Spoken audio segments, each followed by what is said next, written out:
Siap-siap bagi Anda yang ingin membeli mobil di tahun 2021 ini, ada baiknya Anda menunggu sebentar saja lagi. Karena mulai bulan depan, kemungkinan besar mobil yang Anda ingin beli didiskon oleh pemerintah melalui pembebasan pajak. Nah, seperti apa pembebasan ini dan juga seperti apa juga nantinya mobil impian Anda menjadi lebih murah? Saya bahas untuk Anda pagi hari ini di Pasar Mobil Bekas terpukul aturan PPNBM.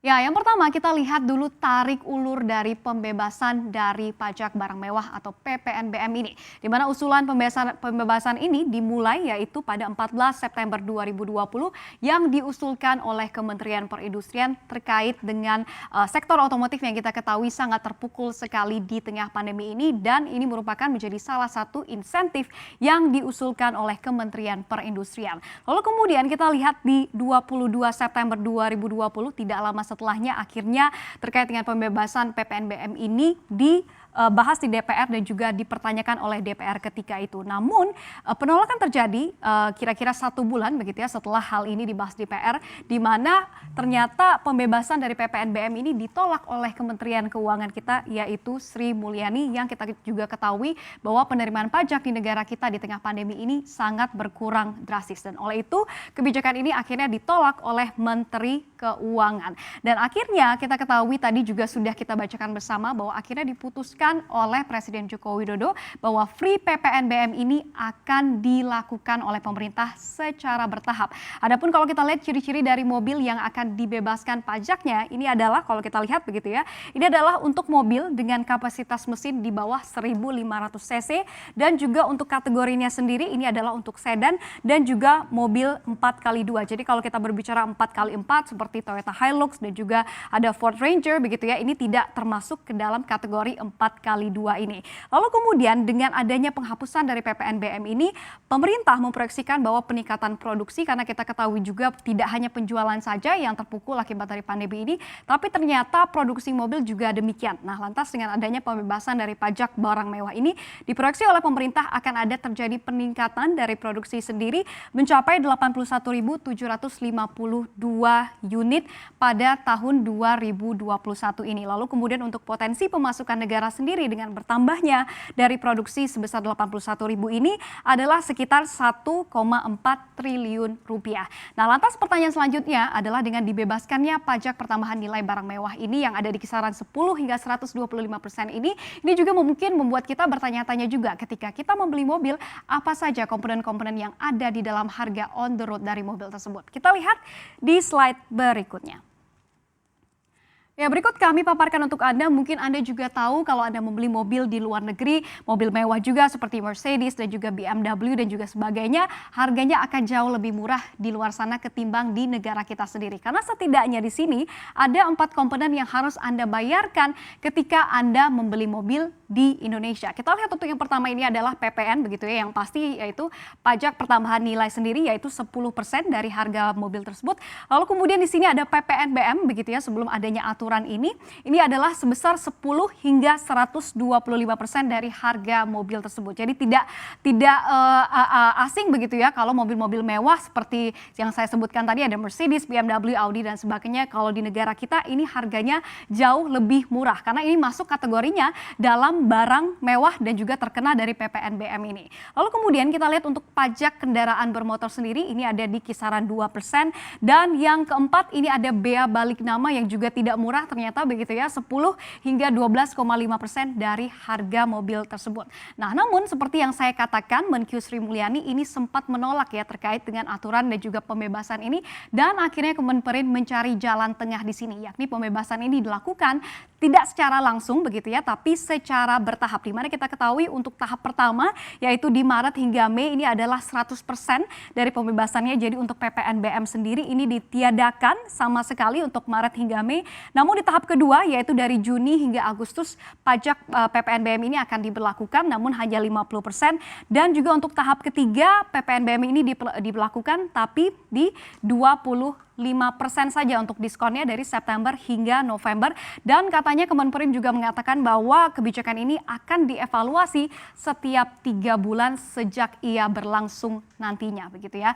Nah, lantas dengan pembebasan dari mobil-mobil ini apa saja mobil-mobil yang akan menjadi lebih murah nantinya? Kita lihat di slide berikutnya. Ya, ini ada beberapa mobil yang kami kutip dari Detikcom yang mungkin juga ada mobil-mobil impian Anda begitu ya. Mungkin Anda juga tertarik untuk membeli mobil-mobil ini dengan harga yang lebih murah nantinya dengan ada pembebasan ini. Kita lihat untuk kategori dari low MPV, kita ketahui ada beberapa mobil yang sering sekali kita lihat di jalanan-jalanan Indonesia begitu ya. Ada Toyota Avanza, lalu kemudian Daihatsu Xenia, lalu kemudian Mitsubishi Xpander dan juga Nissan Livina yang ini akan juga menjadi lebih murah dengan adanya pembebasan ini. Lalu kemudian untuk kategori low cost green car atau LCGC ini juga ada beberapa di sini yang juga tidak asing lagi begitu ya. Kita lihat di jalanan ada Toyota Ayla di sini, lalu kemudian ada Agya dan juga Honda Brio. Lalu kemudian untuk kategori dari SUV sendiri ini juga ada beberapa di sini bisa kita lihat ada Terios begitu ya dan juga Toyota Rush yang kita ketahui ini untuk Terios dan Rush ini kan memang bentuknya ya 99% hampir sama begitu ya.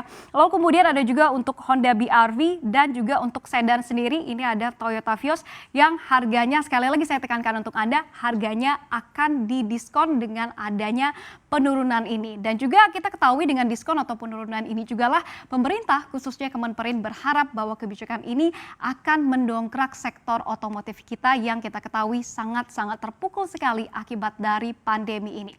Nah, lantas seperti apa penjualan mobil di tahun pandemi? Kita lihat datanya di slide berikutnya. Ya, berikut kami paparkan untuk Anda dari grafis ini saja juga bisa sudah Anda lihat langsung begitu ya bahwa memang penurunan terjadi sangat-sangat dalam sekali di mana yang biru di sini ini adalah penjualan untuk tahun 2019 dan juga yang kuning ini adalah untuk di tahun 2020. Kita lihat terlebih dahulu begitu ya sebelum terjadinya pandemi yaitu Januari hingga Maret 2019 dan juga 2020 bisa kita lihat di sini bahwa memang agak terjadi penurunan begitu ya dari 2019 ke 2020 namun tidak